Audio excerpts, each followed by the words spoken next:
This week's channeled message from the angels is a beautiful message of encouragement, specifically from our earth angels. Many of you know I channel messages from angels that are off planet angels, and these are specifically from our earth angels. It's a gorgeous message to help you. So when you are discouraged, you want to think of this message. So, welcome back to my channel, you guys. And if this is your first time here, my name is Ann Tucker. I'm a trance channel. I channel from the angelic realm. That means I raise my awareness up as high as I can go, and I go a little higher, and I bring through healing and information that I share here with you on YouTube. So, and as I said, this message it's a beautiful one. I am sharing these in a new format where I'm reading the full message first. And then after that, I go back and I break it down paragraph by paragraph, because often in these messages, there is a layered divine wisdom that it takes a deeper exploration. There's a lot of words they choose that have a double entendre that you need to kind of pick apart and look at. There's a consequential meaning in there to be excavated. So we spend a little more time with it afterwards. So if you would like to, you can skip whichever part you want to go to. If you want to skip the full thing and then listen to just the breakdown, use it however you like. Both methods are here for you. It makes for a slightly longer message, but I think it's going to be best for everyone. So before we dig in, I would like to share something with you guys. And it is something that many of you know I have talked about.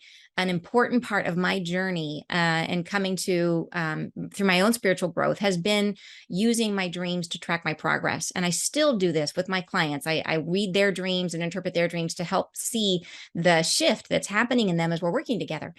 And I learned this through a very specific method of dream analysis that, in my opinion, is the only way to go. Like, it is the most amazing method of dream analysis because of the fact that it confirms itself as you're going. That you'll see multiple symbols saying the same thing. So it's one of those things where even if you've got a very skeptical mind, it'll speak to you. You'll see the truth in it.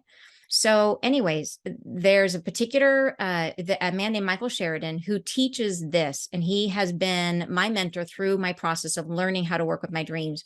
And I have nothing to gain from this. I'm sharing this because I would love for as many people as possible to have access to this incredibly important resource. Every night we have guidance that's coming through us that we just ignore. We think it's just, we can't understand it. And there is a way that you can make sense of it. And once you do, it just fast tracks your progress. So in any case, Michael is offering a free workshop coming up October, I think it's October, it's a weekend, October 8th, 7th through 8th, something like that. Anyways, it's on his website. It's dream-analysis.com. And he does require that you put a deposit down, but you get it back once you show up. He just has limited spots. He wants to make sure that if you take a spot, that you will show up. So you'll get the money back once you go. So it's essentially a free opportunity to learn about this. So I just wanted to share it with you as like I said, I don't have anything to gain by sharing it. It is purely because I believe in it. And I feel like it's a thing that should be taught right up there with like English and math and dream analysis. It would just help us so much. So, and I will be participating. I'll be helping out during the weekend, offering a live healing. So if you would like to come for that, I will be there. I think I'm going to be helping out on Sunday and doing a short session, I think a 1-hour session, offering a channeled healing from the angels as part of that. So just a little extra welcome to make sure that you are extra enticed to participate. And if it speaks to you, to learn about it. So dream-analysis.com if you're interested. Anyways, now we will move on with the message. So let's open up and I'll share the message. So they say, you say we are forsaking your trust in this, the unbegotten realities of your mind's passing thoughts. Come hither, you feel. You beckon, you ask, you cajole, you entreat. You ask we angels to provide what you are seeking, and you feel the neglect of one whose trust is abandoned. And we feel in this the reality pursuing yourselves in your own fragrance, the essence of what you are. The impetus for all that is begotten in your creation comes from the self, and we have no input into what this is. We have no qualm with your fancy. We are here to focus solely on the self in all its flavors, incandescent as you are in each and every turn of your expression. We are here to enjoy your process, to be as you are revealed, and to assist in the safekeeping of your progress, to assist in the boundaryless enmeshing of yourself into this reality. We provide some calming influence.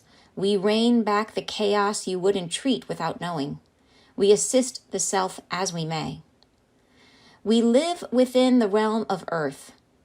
As you are seeking this life you are creating, we live with yourselves. We live within this territory of experience. We stay within ourselves. We are one light, one being, and many, all as one in this reality, and yet distributed so far that even as you are now thinking, we are consequentially surrounding your own light. We are everywhere. We are the speakers of your inner knowing, a tool at the ready, a personage you would call upon. We are all things known still beyond this life upon your passing. We are the essence you pass through on your way to the beyond hereafter. We wish to bring to mind this callous exchange in your own heart, where you feel the self abandoned in no fruition, in the essence of yourself dampened and denigrated by the lack you are perceiving in your own illumination in this life. You perceive us now enjoying from afar, but not participating. Your entreaties unanswered, you feel. You wonder, where am I? How are they helping? Where is this trust that I abandon now and then, as I require more proof than they are ready, that they hear me, that I am important? And we say, know this, your trust is well placed with us. Your trust is guarded, even, measured, and is taken with all the reverence and care we can offer. We ask the self to feel our presence, even when the cascading doubt is upon yourselves, to know in us the trust is well placed, that you are on a path of essential growth for yourself, that you are in the mire, in the muck, in the turmoil of life that blossoms yourself. It is this life and its perpetrations against the self that you've wished for from afar for so long. Your entreaties to us, we hear them, and we acknowledge they are the truth of where you are in this placement in your life. But they are not housing the essence of who you are beyond now. They are only holding the fragrance of this time, of this moment, of this instant, and they do not harbor the best for yourself. And we do now from afar gather the knowledge of all that you are, of your being across nations and embodiments, across time and separation. We feel the self and your longings, the truth of what you are, and we see yourself in your struggle as you strive. And we reflect to the self what you are now in hopes you will gather and muster your strength and move on and carry this weight that you bear a little further, a little longer, a little harder still, the effort that it takes, for you are weary. We know this. We understand the toll this takes, this life and its bearings. We know the heaving you experience at times as you work through the loss and separation. And we feel in the self your reservoirs are thinning. And we wish to lift, to embrace, to help, to solve, but we cannot. For we see the self beyond this now and who you are and who you wish to become. And this we know, that self who calls you from afar can only be reached along this path. This furrowed brow leads you there. Enfold the self now in a blanket of trust. Know your journey chosen by your own being. Feel in this life that you are now living a purposeful stance, and sense within it that you are accompanied, always guarded for the highest power that you contain, to bring you thus farther than you may have encountered ever before. Trust in this life of your own choosing. Trust in this and in us. Well placed you are. Your figure forms a journey for this life of perfection, a story you encounter that reveals over decades. What seems merely a history of beginning and conclusion does in fact carry you beyond this tour into lives from beyond the now, a tale of self, of your woes and trajectories formed and renewed and lived to the potency that they are now. And we ask you to abide this time with reverence, to feel in this the power of who you are now, in the becoming, of the ways that you are tested, you are measured up to fill. Each chance encounter is of your own choosing, to take you further still. And as the hardships mount, know your grace receives them because you are ready. You're stronger than you know. We see your reservoir is thinning, but know the self does not stop here, that you are boundaryless, that you are full of light within, and you have us now at the ready always to reflect back into the self your endless calm, your serene respite. You are on the furthest journey, where you will herald the self of God's light and know this encounter where you are now brings you closer still to that destination. We hold you in the place of now and measure your progress with delight. You are endless in this life.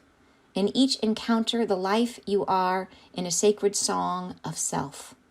We celebrate you now. It is fun doing it that way. It is fun reading the whole message because you can feel them, can't you? Can you guys feel it too? I sure do. I feel the emotion come up and I feel them.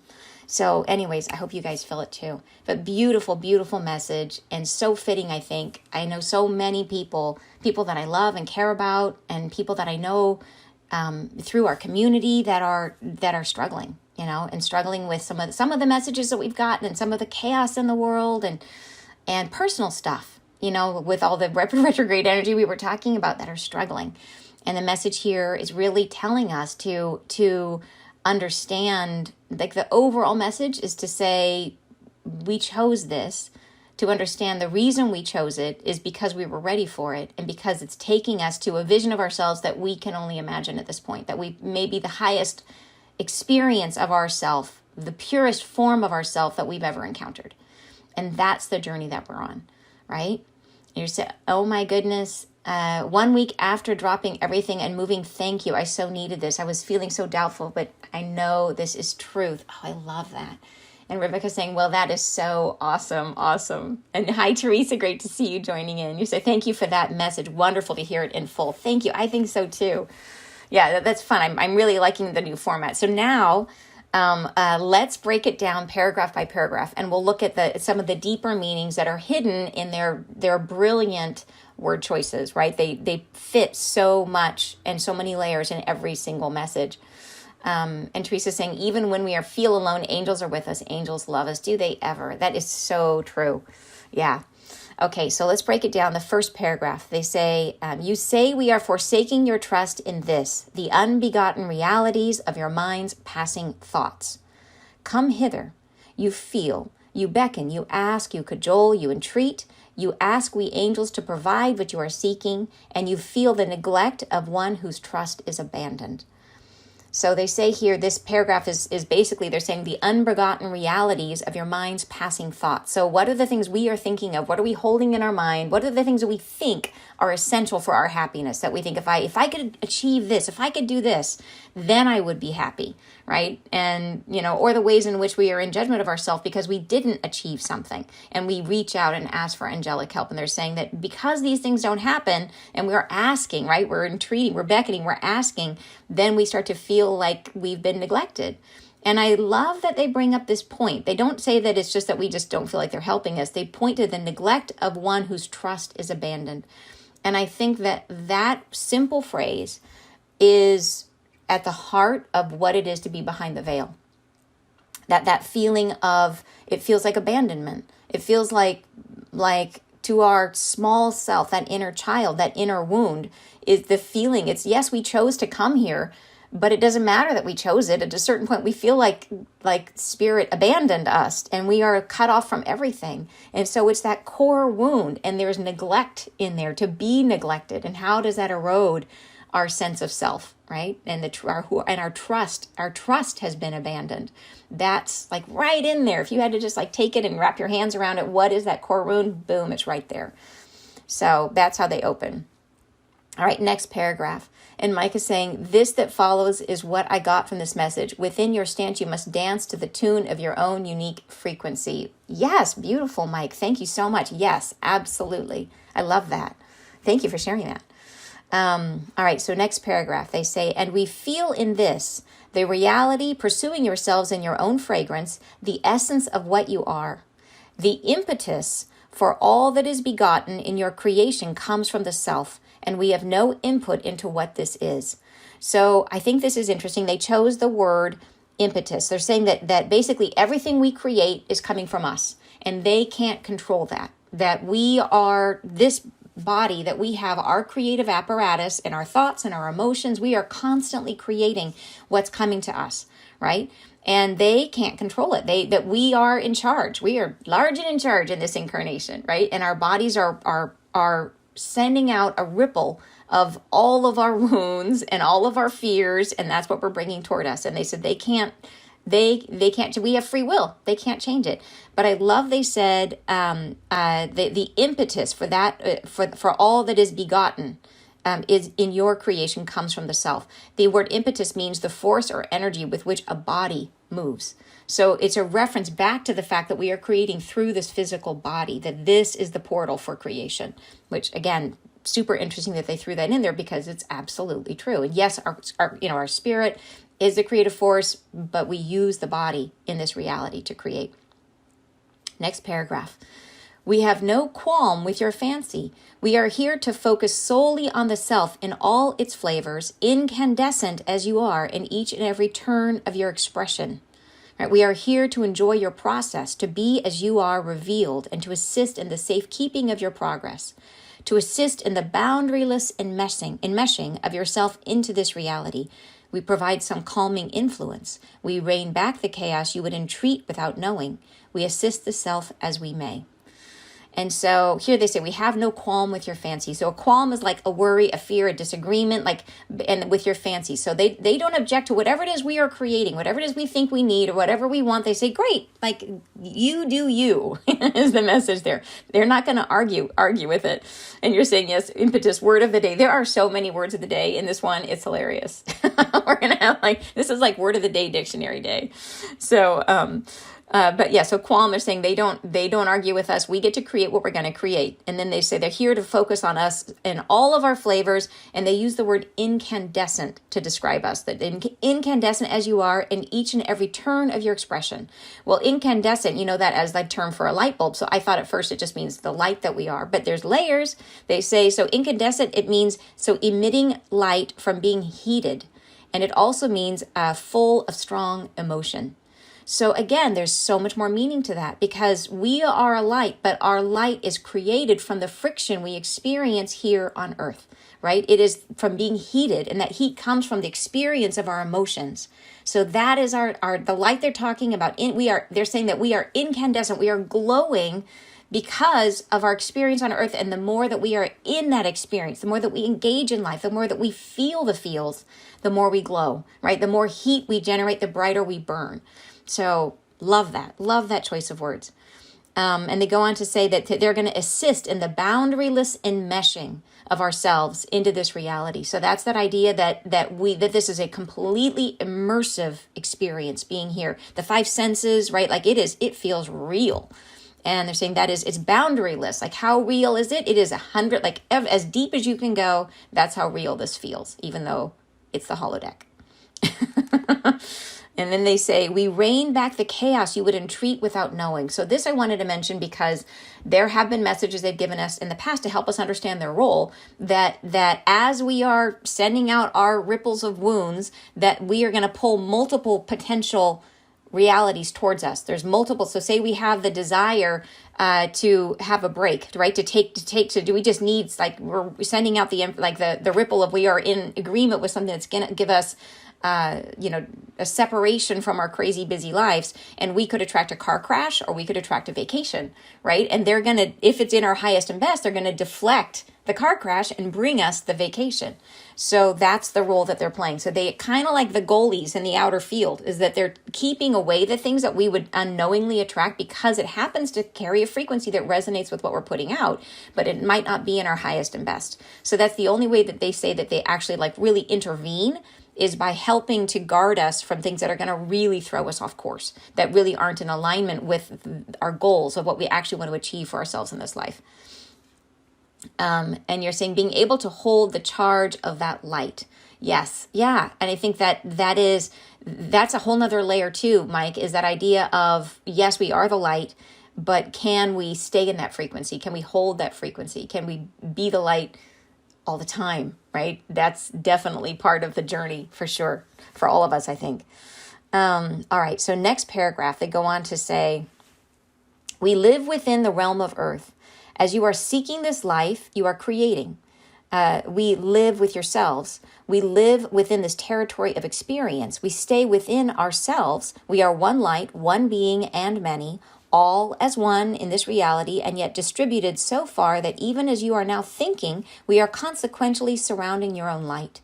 We are everywhere. We are the speakers of your inner knowing, a tool at the ready, a personage you would call upon. We are all things known still beyond this life upon your passing. We are the essence you pass through on your way to the beyond hereafter. So here they're describing what is it that the earth angels are doing for us? Like what is their role to the life that we are creating, and how can they assist us, and how do they actively assist us? So they're saying that, so the earth angels, they say they live here. So that's when they're defining, these are earth angels. They live here in the realm of our earth. So they're part of this reality that we're creating. And they live with ourselves, right? They are, but they stay within themselves. So they aren't actually inside of us unless we invite them in, right? They say that they're one light, one being, and many. So there are many. It's sort of like we would be if we were able to ascend to one consciousness. We would be many identities in one conscious awareness. And that's what they have achieved, is they are one consciousness with many identities. But they are like an essence. They've told us before, they're like an essence that is everywhere. And they talk about that here. They say that yet distributed so far that even as you are now thinking, we are consequentially surrounding your own light. So it's like, and they say we are everywhere. So they are like an essence that is everywhere. And then and they say here, we are the speakers of your inner knowing. So they help us to tune into, in those moments when we sort of lose or forget ourselves, they help to bring us back to ourselves. A tool at the ready. So like they want us to call on them for help. And they're saying a personage you would call upon. So that is all the times you have specific angels. If you know to call on Shamuel when you've lost something, or if you call on the archangels for specific things, they will embody as that personality, or as that identity. The essence coalesces into that identity, and then again. So they are that archangel, Gabriel, Archangel Michael, they are everywhere. They are in the essence that surrounds us at all times, so they can coalesce anywhere at any time, which is super cool. That's a superpower, right? All right. And then I love this last part. They say, we are all things known still beyond this life upon your passing. So it's like everything we've forgotten when we get here, they contain all of that knowledge. And then they are also the essence we pass through as we are moving to the hereafter. So you always hear people like they're saying they're moving, there's like a tunnel and they're going to the white light. When you hear people going, moving to like in people who have near-death experiences, they talk about moving through the tunnel. And sometimes you'll hear them say that the tunnel is lined with angels. And so what they're saying here is that they are the essence. So that tunnel that we're moving through is the angels, which is like, that's so cool. That was the first time I've actually heard that. But I've heard that thing where sometimes there's angels in the tunnel and sometimes it's just a white light. I think it's always angels that we are moving through. The angels form the tunnel, right, to help us pass through on the way to the hereafter, which I think is super, super cool. And you're saying, I'm loving how they're using the words like fragrance, flavors, etc. It is using our senses differently. Yeah, I do too. I think it brings us into this idea. It's like that synesthesia, where you can smell a color or hear a taste or that kind of thing, where it takes all your senses and it kind of mixes them all up and makes you realize that we sense in all these different ways. I think it sort of activates the five senses and then the like 5X senses, which is, I think it's helpful to expand our awareness of what's possible. Yeah, and you're saying the holders of my pen. Yes, the breath that surrounds us. Yeah, I love that. I love that too. The breath that surrounds us. And I think it is, and that they are everywhere around us. And they will frequently, when I'm doing healing sessions with the angels, they will frequently ask people they will specifically say, breathe us in. And in those moments, they're waiting for someone to take them in the breath, into the lungs.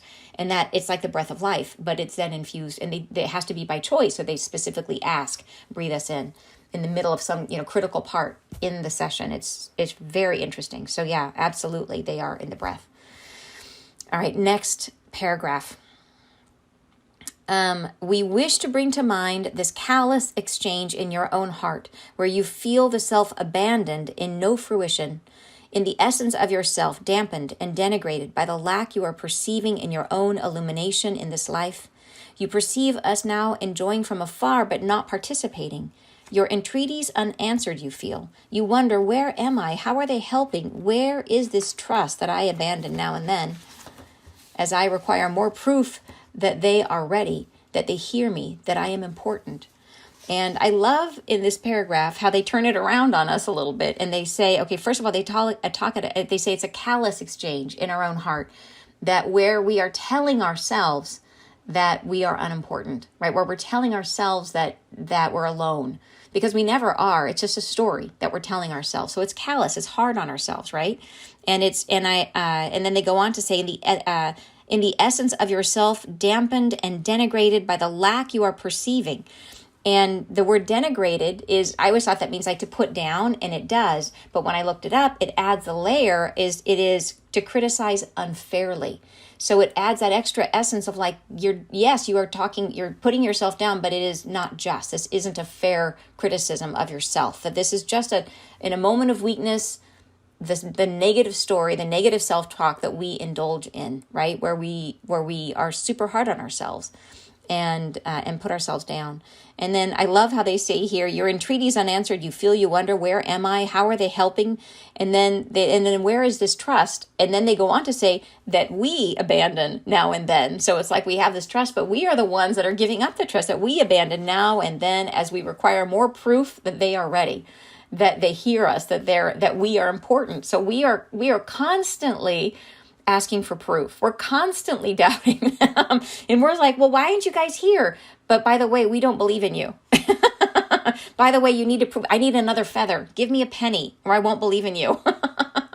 Right? Like, it's so true. And they don't care. Like, they know where we are and they get it, and they get that we don't, like, they can see us. We can't see them all the time, right? Not unless we're really trying at it. And so they understand it, but here they're pointing it out. They're saying like recognize that this is part of the negative dialogue that we are engaging in, part of the way in which we doubt them. So, okay, so next paragraph, they go on to say, and we say, know this, your trust is well placed with us. Your trust is guarded, even, measured, and is taken with all the reverence and care that we can offer. So that is exactly what I was just saying, is that, so they're saying that when we trust, our trust is guarded, it's even, it's measured. It's like, okay, yeah, oh yeah, I really, really trust you. And then in the moment, like, in the next instant, we can be like, and will you please give me a sign? I just really need a sign. I'm having a hard day. Give me a sign, Not that I'm saying we shouldn't ask for signs, because signs are so much fun.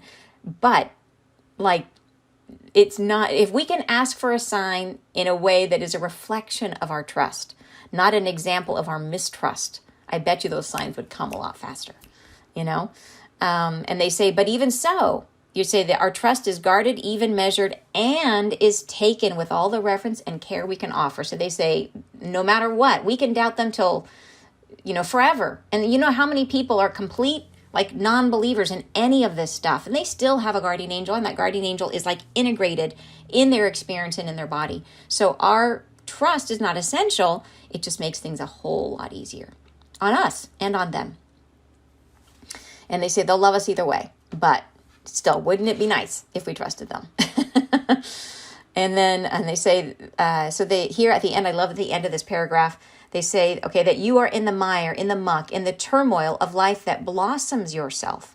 So it is the hard stuff, right? The hard stuff is what helps us grow. And they say it is this life and its perpetration against the self that you've wished for from afar for so long.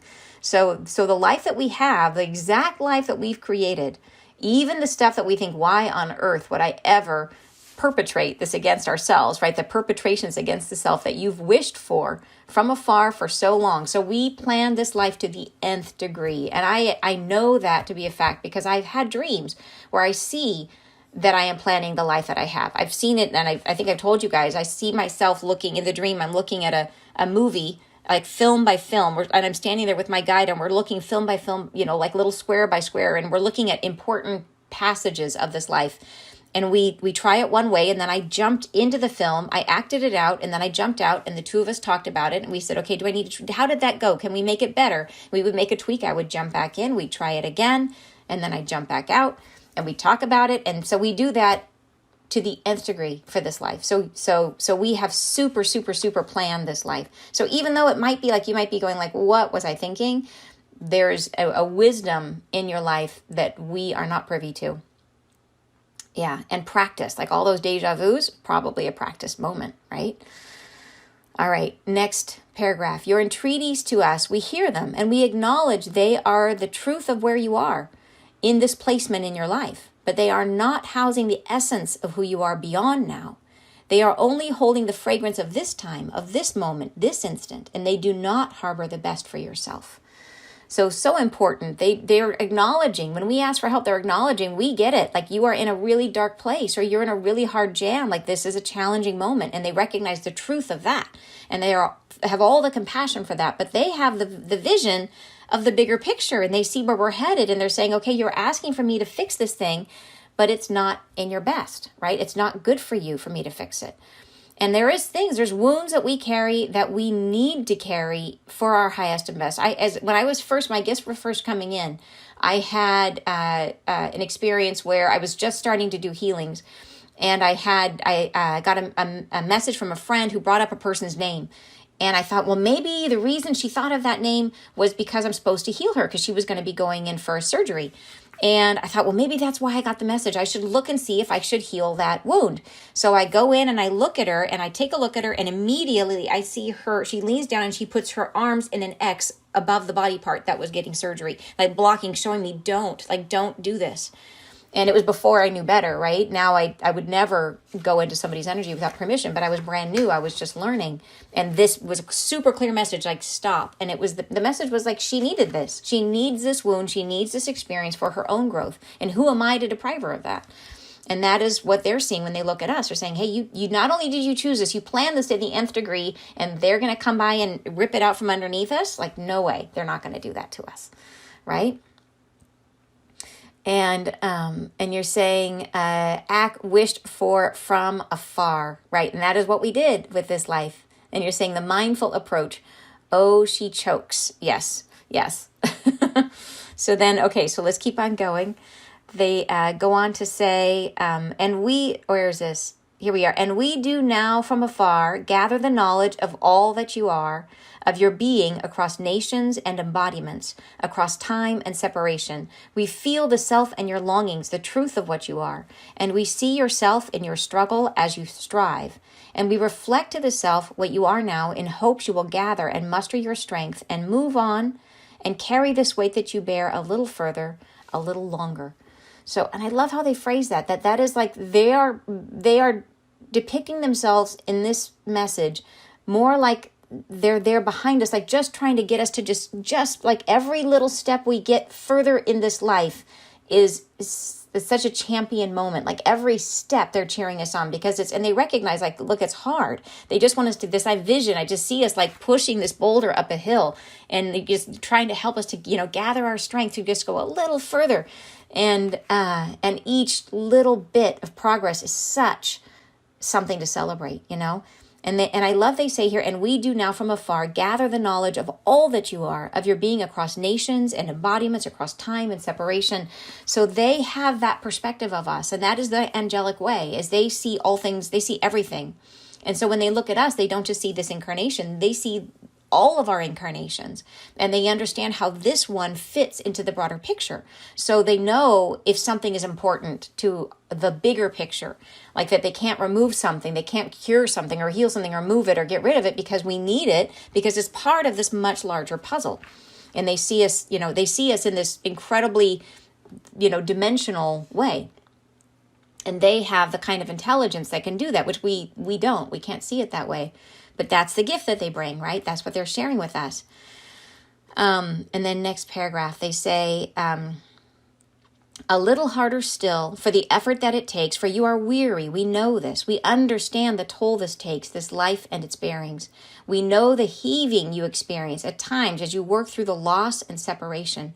And we feel in the self your reservoirs are thinning. And we wish to lift, to embrace, to help, to solve, but we cannot. For we see the self beyond this now and who you are and who you wish to become.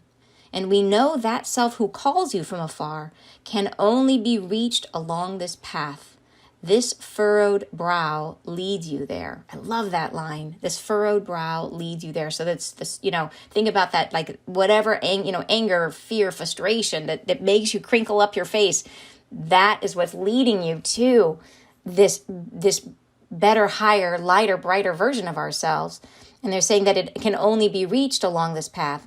I love in this paragraph that they mention, they said, we feel in the self your reservoirs are thinning. And they talk a lot about how when the angels are bringing up different, when they tell us things are going to happen, they talk about it as an energy that's on the planet at a particular time. And that energy manifests. And, on the planet, it manifests between people. And so they talk about our reservoirs, our personal reservoirs are thinning, that we feel drawn out, stretched out, that depleted. And then look at the world and, all the reservoirs that are thinning, the drought, the crazy drought that's happening, Lake Mead, where they're finding bodies that were dropped in there, 50 years ago that, and then, in China, they have these incredible carvings that are emerging that have never been seen before, that's not seen for thousands of years because their rivers are so low. So anyways, that's an energy, this idea of reservoirs are thinning. And that makes me think that this process of being stretched is part of the ascension, that idea of things being drained and depleted, that you have to empty things out. How many times have they said that? We have to empty things out, empty out the closet, and be in that liminal space of nothing so that we can move forward. So this process, this feeling that we're having about our reservoirs thinning, there's a reason for it and it's important, but they acknowledge it. They know it's hard, right? And you're saying the discussion of our reservoirs was one of the most potent part of this message, that they know we are being depleted. Yeah, I agree, because I think it helps very much if they're saying that they can't help. It helps to just know that they understand that, that it isn't that we're not being seen, that we are being seen. It's just that they know something we don't. And so if they're not helping, the idea is to trust that there's a reason for it and that this is part of a bigger picture, and that we can take comfort in that you can get through a hard spot if you know there's a reason for it. I think the thing that gets really, really tough is when it feels meaningless, when it feels like you're struggling and there's no point to it, right? That it's just, a really, really hard day and it's for no apparent reason. When it seems senseless, that's very hard to bear. And so I think here it's like all of it is purposeful, particularly the hard stuff. Yeah. This furrowed brow leads you there, right? That is, the hard stuff is the gold on this journey. Next paragraph. Enfold the self now in a blanket of trust. Know your journey chosen by your own being. Feel in this life that you are now living a purposeful stance, and sense within it that you are accompanied, always guarded, for the highest power that you contain, to bring you thus farther than you may have ever encountered before. Trust in this life of your own choosing. Trust in this and in us. So I love this paragraph. I love that they're saying to bring us farther than you ever accomplished before, ever encountered before. So this, I think, is the reason why we talk about, why did so many of us volunteer to come back at this time? And I think it is because of these energies that are on the planet. We talk about the energies of depletion, that this opportunity opportunity to be emptied out, right? Like, it's tough. It's super tough. This is not for the weak, or for the weak of heart, but it is an opportunity, because it is a chance to push us through what we perceive as our own boundaries, as our own limits, to reach these higher expressions of ourself, to reach enlightenment, right? To reach a unified consciousness. And so, yeah, to be a brighter, sparklier version of ourselves than we've ever felt before. And they say, trust in this life, that we chose this life, and the trust in this and in us. So trust in the angels as well. Yeah. And then the next paragraph, they go on to say, well placed you are. Your figure forms a journey for this life of perfection. A story you encounter that reveals over decades. What seems merely a history of beginning and conclusion does in fact carry you beyond this tour into lives from beyond the now. A tale of the self, of your woes and trajectories formed and renewed and lived to the potency that they are now. So this, I think, is a super interesting paragraph. So this, I think they're speaking to the fact that, and I love this because I have seen this in the healing work that I've done with them, and it absolutely blows my mind. This has happened many, many times. I'll be working with a client where we will go into a past life that comes up, where they're clearing something from a past life. And then after that we'll clear this particular aspect of it. And then we will realize that there was someone in that past life where they're taking that same exact story. There was something unresolved in that exchange, and they are currently reliving it in this life. So it's like we think our life stories, when we talk about the story of our awakening or a story of our life, we think it starts in this life. Like, we tell the story as if it starts now, in our experience. But I don't think there's a lot of stories that actually start now. I think we have tons of stories that started some other life, and we are the middle chapter, and we don't even realize it, that we are living, and hopefully in many cases it's the concluding chapter, but we are picking up a thread that started somewhere else. And I think that is super fascinating. And there are ways that they are mixed together. So there are sometimes, like, objects we will find and purchase and not know why we liked them, that something we owned in that past life, things like that, where there's these threads, these commonalities. There would be similar players, similar people, where we have the opportunities to clean up old business, that old karma, right, that we created in those lives and those experiences that come back. And we have the same exact players, maybe different roles. And so that's what they're talking about here, that they say that it's the perfection. I love that they call it the perfection, because it is. When these things come up, it blows my mind, because it is perfection. It is incredible, the orchestration that had to happen to make this occur. And it's orchestration over multiple lifetimes. So it is shocking how it all comes together. It's perfection. So the story that you encounter that reveals over decades, so we think it's like, this is the story of my life, but it's way more than that, right? It is in fact carrying you beyond this experience, into lives from beyond the now, right?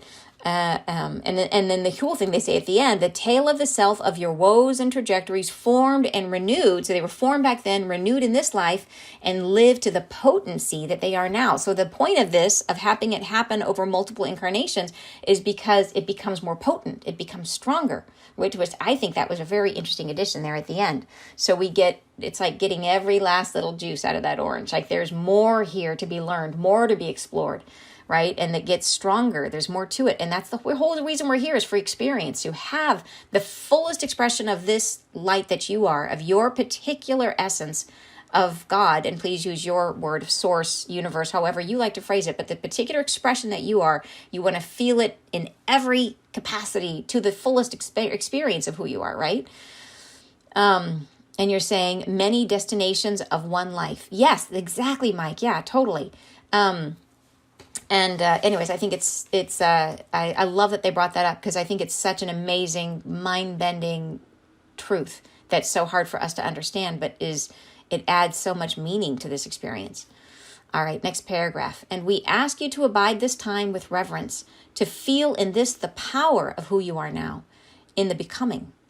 Of the ways you are tested, you are measured up to fill. Each chance encounter is of your own choosing, to take you further still. And as the hardships mount, know your grace receives them because you are ready.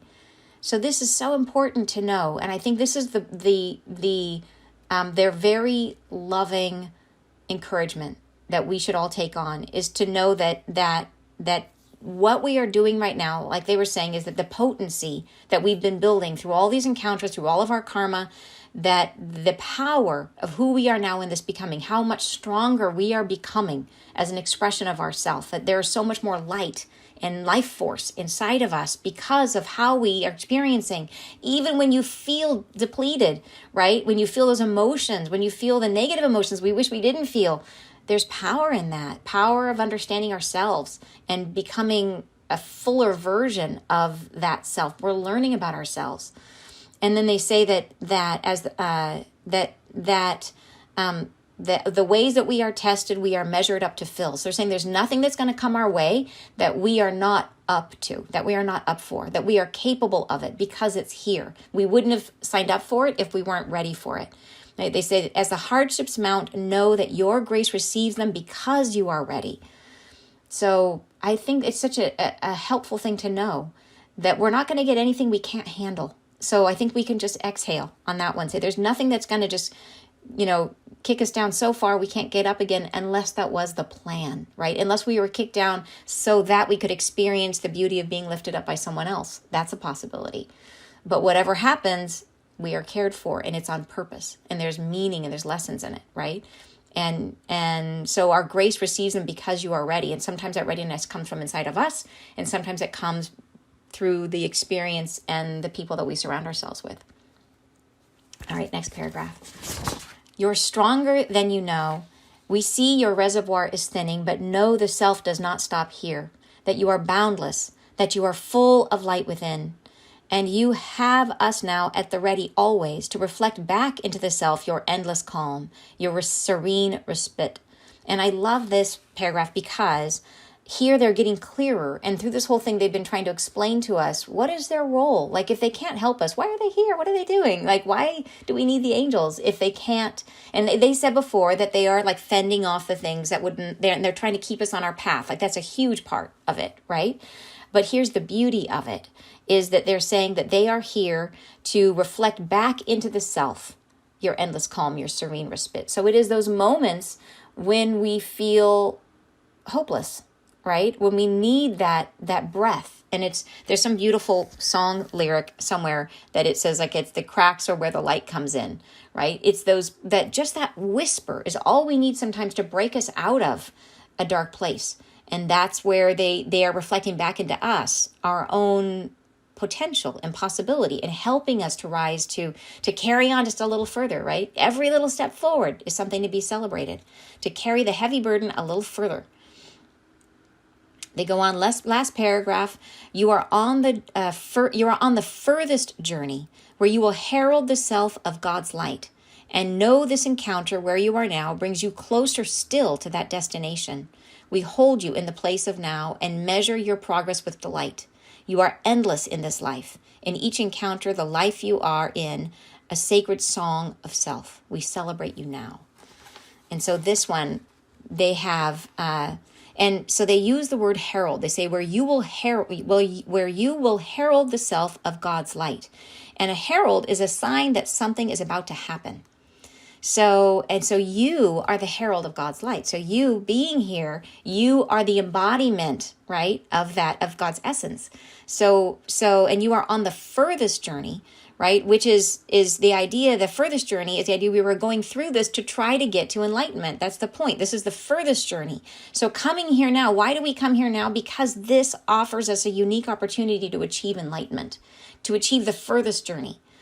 So that's why we've all volunteered to come back. Yes, to help humanity and to unify consciousness, but also for personal enlightenment. Because of all the energies that are here, the ways that we are being emptied out, this is a unique opportunity to try to achieve enlightenment, right? The furthest journey. So cool. And to be the herald, right? To be the embodiment of that light.